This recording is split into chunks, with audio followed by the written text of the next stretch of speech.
this. I'm going to go ahead and dive in with some content.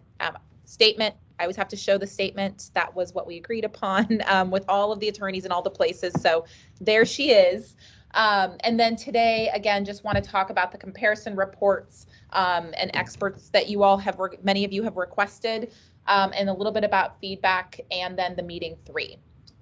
So as an update, we have engaged with a group of external experts in school finance. State procurement process is what it is, and so that finalizes this week. What that means is that for meeting 4, if you have a group that has requested some kind of external expert, whether that is for a specific content or that is just generally around school finance, we will be able to provide that expert for your meeting for meeting 4. And if you want to have any kind of engagement before meeting 4, just let your TDOE rep know, and we will make sure to connect you with that person, and they can provide you with answers to your questions, get you documents, anything that you need. There is a way, because of everyone has kind of a different understanding and definition of expertise. We did need to make sure, because this is both a public process as well as one that is engaging in all of the branches of government, I guess I'll say it that way. We have to make sure that it includes a certain kind of minimum expectation, and that is, like I said in one of the PowerPoints, certain level of degree, specifically in school finance, a certain level of professional expertise, as well as this is their actual day-to-day job, is just living and breathing school funding at the state level. So just as a recap, if you want them for meeting 4, just let your TDOE person know, and we'll have that person or persons available. And if you have questions before then, just send those or have your subcommittee submit those to TDOE, and we'll get you that information and make sure we can make those connections. But that procurement is completed as of this week. The other thing that we had was the comparisons to other states. That was a pretty common request. I think most of you requested that. We got you the Education Commission for the states. That is the only true nonpartisan version. There's also EdBuild. I would strongly recommend you look at EdBuild too. That was one of the links that many of you had asked for. But Education Commission for the states is nonpartisan, and it's just that objective spreadsheet that you can look at what other states are doing. So I would strongly, again, recommend just looking through that objective information. Just to see what other states are doing. As the reminder, 39 states have moved over to this type of funding formula, and you can see they all do it in their own special way. So we want to do it in Tennessee way, but generally speaking, no one does categorical anymore. Everyone's leaving resource-based because it doesn't actually fund at the same level, and it's actually very hard to understand. Most everyone's moved to student-based because it's just super clean. But I think Education Commission of the States gives some objective information there. But we are also pretty close. We saw a comparison with Ohio. We've asked a group to go and just read through the bills of states that are similar to Tennessee. So that would be states like Indiana. That's our closest demographic match by GDP and by population. We've also looked at regional comparisons, specifically the Southwest. That's going to be Texas, Florida, Georgia, Alabama, Mississippi, Kentucky, and North Carolina to see comparisons. And then any other states who have recently changed their funding formula. Maryland and Texas are the 2 that we keep looking at. They're the most recent and very different from one another. Ohio is also in there. To be candid, Ohio had some other policies that they also included in their funding formula that we feel is going to complicate the conversation, as we've been really trying to separate student-based from money follows the kids, separate out some of the choice components. Ohio really integrated theirs, so we have chosen not to include Ohio in that comparison because we think it complicates a conversation that we're not having in Tennessee. So you will see those comparisons between Maryland, Texas, Florida, and some of those other states. That is supposed to be finished within the next 2 weeks. It's a very comprehensive deep dive, reading the entire piece of legislation, all of that state's code, and giving you all something that's really clean and easy to understand. So we've been working on that with the external group for about 2.5 weeks now. To give you context, Ohio's bill was like 1,000 pages. Ours is not going to be 1,000 pages. Good bills should be a lot shorter than that, but that's why it's taking a little bit of time. We want to make sure it's comprehensive. And then the last thing is that a number of you have asked to survey superintendents. Really appreciate that. I see two of our soups on here. On their behalf, I will say that we did not want to send out 18 different surveys to superintendents. I don't think that would have been received well with everything they have on their plates. And so instead, we are working closely with TOS. And so with TOS, we will do one survey to all superintendents that is representative of all of the subcommittees. So if you have questions, please be judicious about if you're curious versus you actually want the information to make a decision, right? There's a difference there. And then TOS is working with us around getting the dollar values of how much our districts are spending on things like school counselors. How much are they actually spending on teachers, on materials, so that we don't have to guess. You don't feel like you're in that position. We're not duplicating efforts. We will actually get that standards data set from any district who wishes to submit the information. So I wanted to just talk through, these are some of the more robust and frequently asked requests that we have.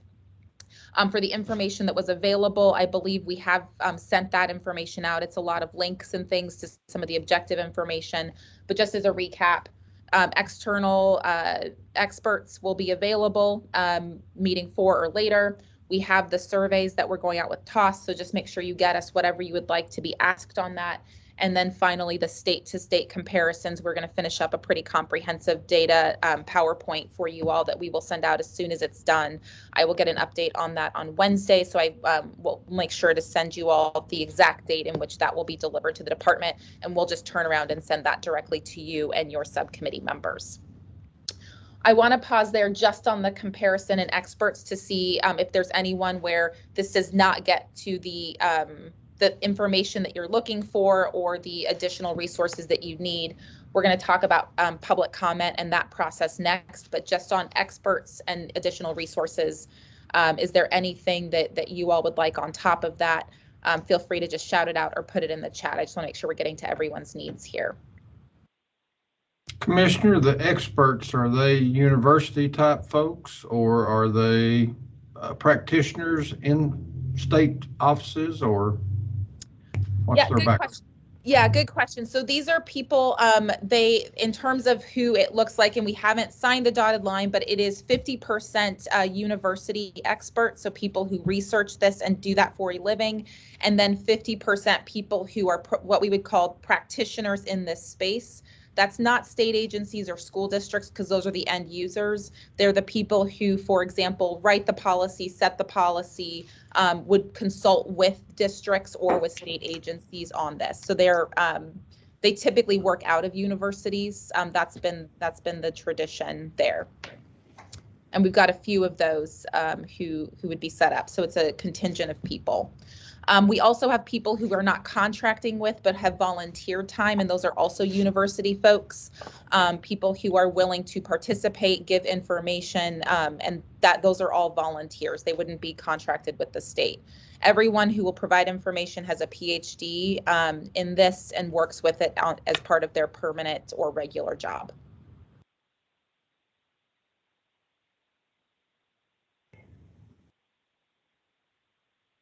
Thank you. Of course. Other questions or process things, resources that I did not mention that you want? We want to make sure that we're getting all of that in real time, especially because we're going to have this 4 weeks or so between meeting 3 and meeting 4, and that's really meant to internalize all sorts of documents so that you're not feeling like you have to read a bunch of things in a week. Which is there's just a lot of term between meetings 1, 2, and 3 because it's getting you all gelled. Meeting 3 to 4 is intentionally built so that you have time to review content. So if there's anything else you want to be able to review, I want to make sure we get that to you within the next 5 business days. Hello, this is Randy Boyd. I'm sorry I'm not on the Zoom. I have to call in. It's something that I was curious about. Is it possible to get any summary of past litigation against the current BP formula, just to see what things people have sued us on or not, or brought cases on? My understanding there's been several. I think understanding that dynamic would be important. I don't know if you agree. I absolutely agree. We will be able to get you that. We have spent quite a bit of time cataloging that internally to make sure anything we are currently being sued on or have been sued on, that anything we do would address that. So I will make sure to get you that. I'll work with the AG's office and opposing counsel. We are meeting regularly. And that I just want to make sure to add, because now that this is public, the 3-judge panel did rule, and the current BEP lawsuit is on it's stayed until late October or November of 2022. All counsel have now agreed to an MOU, which means that we are taking a pause on the lawsuit to see if we can get something done through this process instead. That also means we can speak more openly, because the things that we are saying can't be used either by the AG's office or opposing counsel in any future lawsuit. So it does allow for more open conversation to occur. That just happened last week. So that's very good news. Everyone is feeling very positive that we can get something done. And so they've given us essentially a 12-month, both parties believe that a 12-month delay is in everyone's best interest. So they all just agreed on that. That's great. Great. Thank you. Yeah. I did not think that was going to happen. So I think that's great too. That is a big step forward. Commissioner Cato Johnson. Hey. Hi, how you doing? Randy, I'm glad you brought it up. I think that's an excellent point. When you think of, we can use that information to make comparisons, and I'm glad that's available to us now. Also, I'm glad someone brought up the experts who we will be using, and I like the fact they're coming from different backgrounds. I think that's going to help a great deal, so thank you. Absolutely. And if you don't like the expert that you have, just let us know, because we've got a bench. So I want to make sure that you get the right people. I don't think we'll be bashful. Yeah, that's what I've gotten from everybody. I also want to acknowledge that we will have, we're trying to make sure that we have a balance of folks in Tennessee and outside. Part of that is because we don't want to prevent any kinds of conflict in terms of folks who will be supporting the process after this. And so that's why we need to make sure we have both in-state and out-of-state folks to have that balance. So you'll have both of those available. Thank you. Yes, sir. Okay, I want to get to public comment. This has been an interesting, I will say, lesson learned of where we are and how to think about things. We had a couple of folks voice that when we get this public comment in, we have seen spikes based on wherever the latest town hall was. So since I just spoke with Mr. Johnson, I'll say, when we were in Memphis, we got a bunch of comments coming out of Memphis because there was a lot of press, et cetera. Mm-hmm. What we found is that there was some concern expressed that if we did public comment before the last town hall was completed, it would overly represent certain parts of the state and not be inclusive to everyone. Now, all of the town halls are done. We did see actually a big spike in Upper Cumberland, so I do want to acknowledge that did happen in our very last town hall. So what you are getting today, the expectation is you will not cover that in meeting 3. The expectation is that you've gotten some information on the town halls. You've been able to hear what people have said. There's obviously the Twitter traffic. All of that's been on our website within 24 hours of it being done. The town halls are obviously live. You will get approximately 200 public comments so far. We are not going to code that to your committees. We actually made the decision that all committees will get all public comment. That way, from a transparency perspective, the department and our paralegals are not making that decision. You all can decide what is and is not relevant. You are going to see a lot of people who we have a couple of people who email us 4 or 5 times a day. We've gotten to know them. It's like we've built this online relationship. So you will see some of that where it's the same comment multiple times. That's totally fine. All of that will come today. You're going to get 3 batches of public comment. You're going to get what we've received that's in this town hall era. That's what is coming to you today before noon. And it's going to be about, like I said, about 200 public comments. You also, of course, have the town halls that you all have seen and or at least know of and are able to review. You'll get a second batch of public comment that is the December public comment. That is, we have guiding questions that we're asking every Monday in the month of December to get the feedback more targeted. So you'll get that right after the new year. And then the last batch of public comment you'll get is right after the new year, after your meeting 4, we'll put together just one more level down of what a formula could be. And then there will be some public comment responding to that formula. You will get that public comment. That will be for your meeting 5. So you'll have meeting 5 and meeting 6 that will not include any additional public comment after that, because we want to make sure that you have something, we have a cutoff point. Please know you will likely get a pretty large batch in that week of January 3rd, because that will include everything responding to those weekly comments. It will include the local town halls that are being held. I'm going to one tonight, for example, in Nashville. We've got a bunch that have been scheduled all over the state, so you'll get some of that. And you will also get the feedback from our school funding ambassadors. Those are people who really wanted to be on your committees, and there just wasn't enough room to have 400 people on committees. I think 224 has been just a really robust number. And so, but they still want to be involved. So they are what we call school funding ambassadors. They are responsible for their zip code. So they will be going out to their Rotary clubs and their Boys and Girls clubs and all of that, and soliciting feedback and sending that back to the department so that they have an official role and are able to engage. That is the kind of feedback you're going to get from December. And then, like I said, that small bit of time in January is going to be responding to an actual structure and getting some good feedback there. The one thing I want to highlight, because in this meeting, this is about really your expertise, your group's expertise, what you've heard in the town halls. You all, as well as the people in your subcommittees, are on the committees because we deeply believe that you are bringing a lens just in who you are, your level of engagement with the department and the state, et cetera. What you are going to see in the public comments, we tried to do in that agenda that you see. It's actually consolidating a lot of that town hall feedback in particular into this is what we are hearing. You'll see some of these other public comments that are coming in.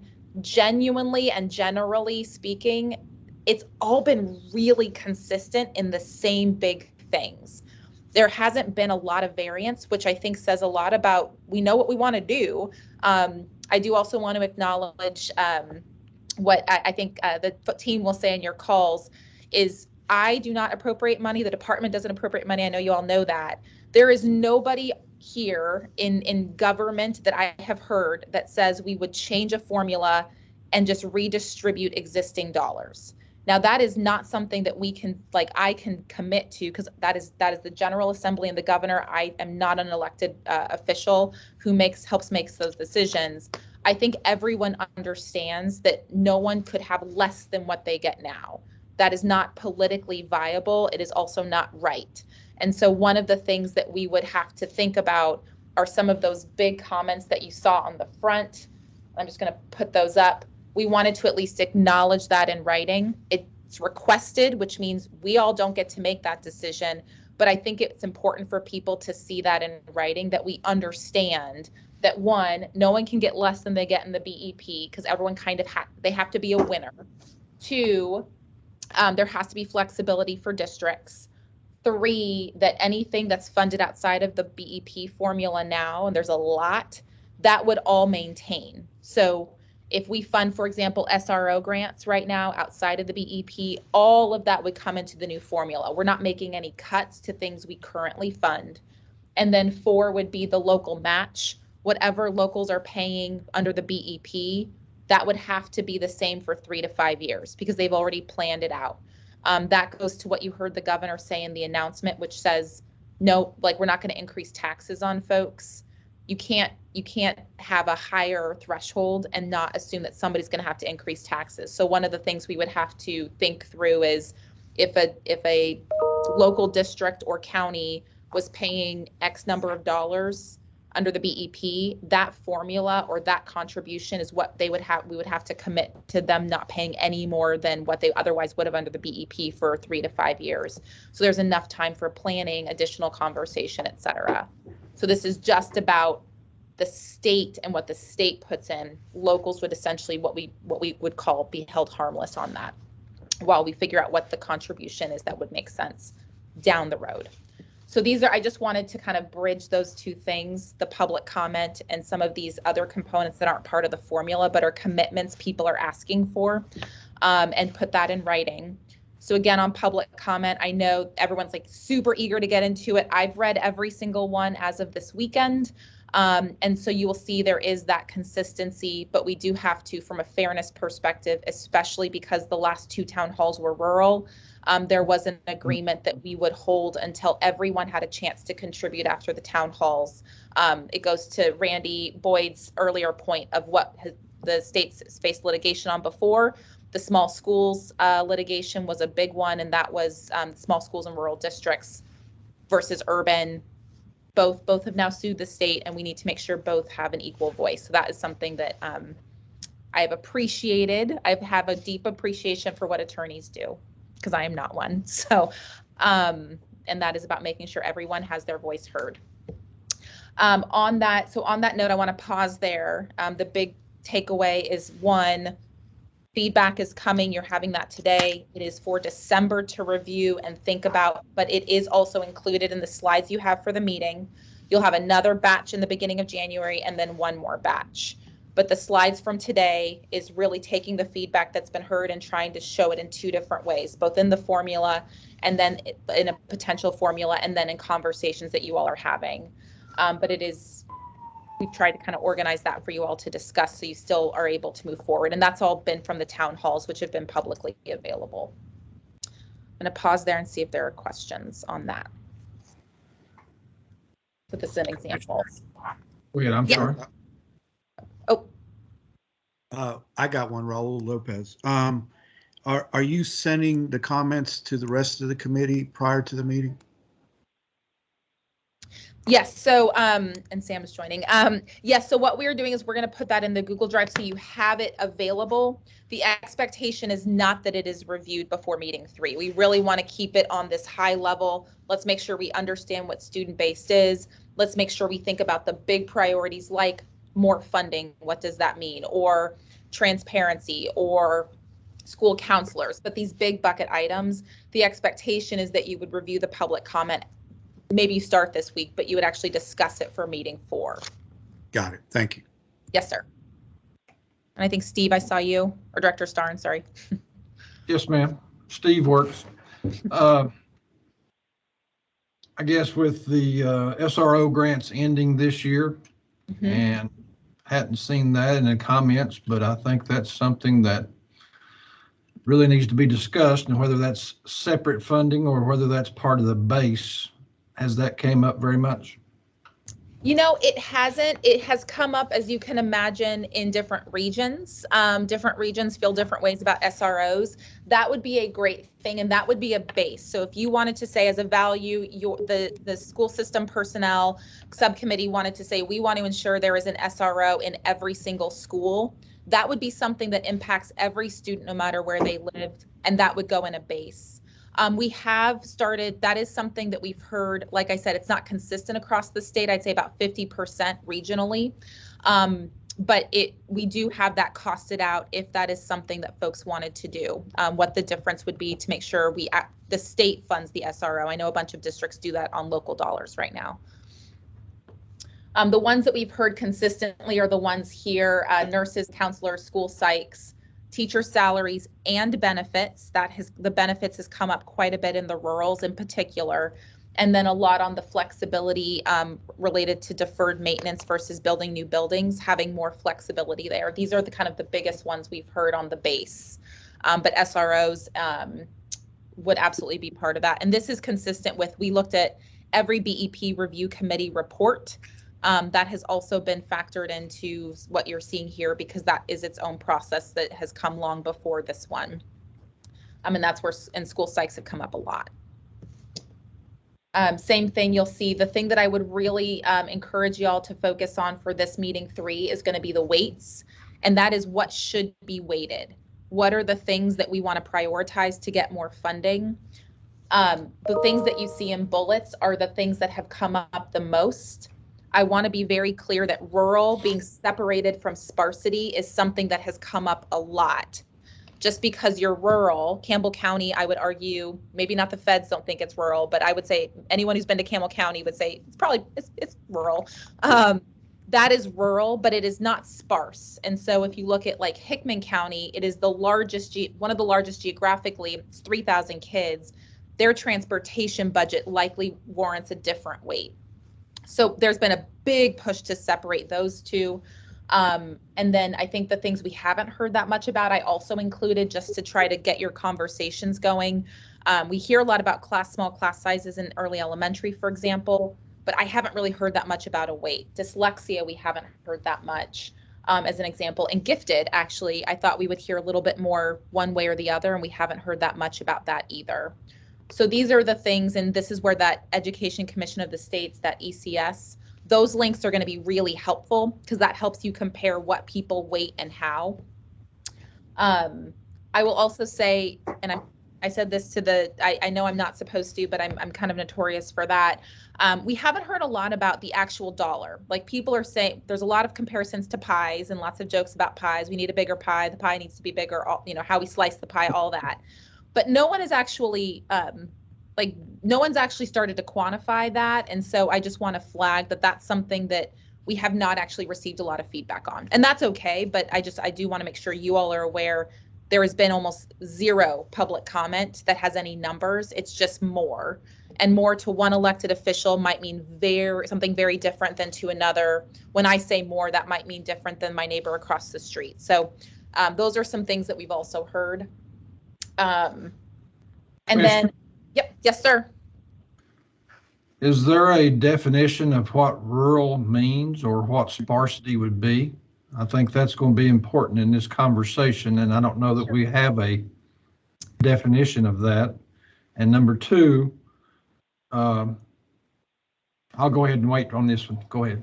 There is a federal definition, and that is what we typically use, and it is essentially a circumference around a city center. So for example, Campbell County, I keep using Campbell County because it's the one that frustrates me the most about the federal definition, to just make sure you know my bias here. Campbell County is not technically considered rural because it's within a certain number of miles to Knox County. So, or Knoxville, city proper. So the definition in the federal does not include things like large land masses, like if there's a mountain range or something in between. It is literally the number of miles between the city center and a certain place. So that might be something we would want to consider in Tennessee.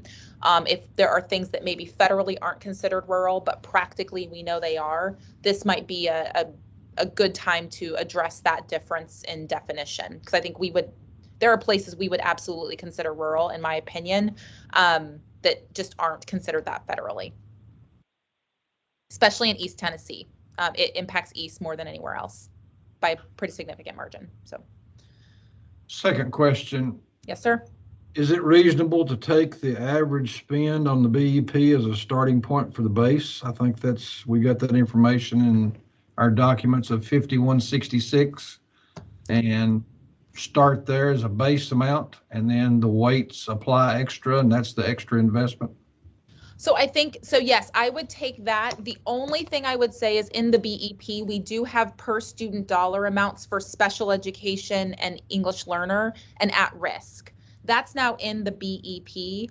Those would now be in the weight section. So it would essentially be what we spend on the BEP now minus those special student groups. Now, that being said, I still think it is appropriate if you just take the BEP, divide it essentially by 1 million kids and have that be your base, because there's all that money we fund outside of the BEP that would then go into the base separately. So I think it's a good starting point to look at kind of that 5,100 to 5,500 is probably the right base to start from when all is said and done. We're doing those very specific calculations with the experts to get you a very firm number on what that would be. But I think that's exactly right. Thank you. Yes, sir. And that would put us in kind of the higher end of a base. You probably saw some states that were in that 25 to 3,500.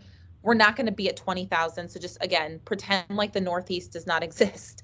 Their taxes are also way higher than ours. So, and when you look at similar states, they tend to be about 3,000 to 6,000, sometimes a little above. And so 5,500 would be 51 to 55 is a really strong start.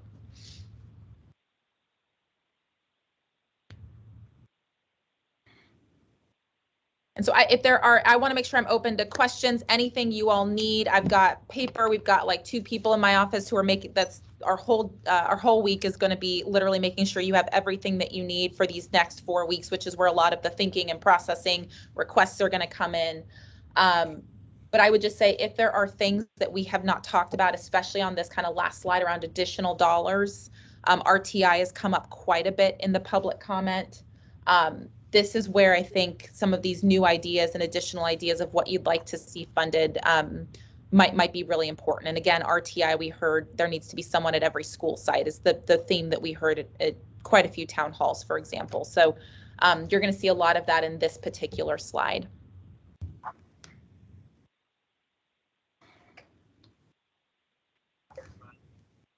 So I think you all have my email direct, but want to make sure every subcommittee member has it. It's I know some of you emailed a Commissioner.Schwinn. I'm actually Penny.Schwinn. That's how you get to me. The Commissioner Schwinn is it takes a village to address all of the things that come into that email account.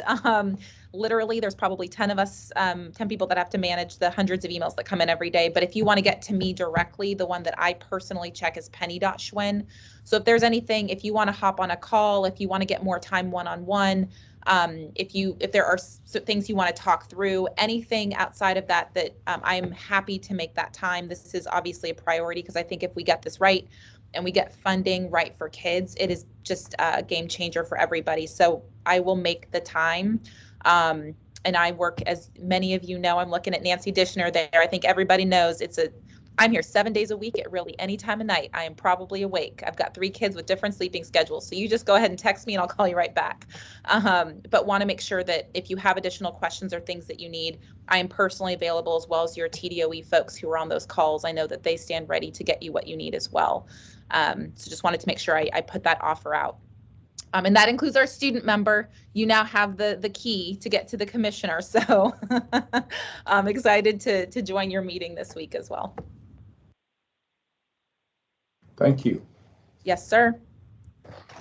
Any last questions or comments? I want to be respectful of your time and appreciate y'all jumping on today, but happy to do that. And otherwise, just be in touch with anything that you need. Shoot me an email and I'll make sure if you don't have my personal cell that you get that as well. So that way you can text me as well as email. But just really appreciate, I think we are moving very quickly and productively towards, I think, some good recommendations for the General Assembly and the governor. And I know people are looking forward to seeing what those are going to be.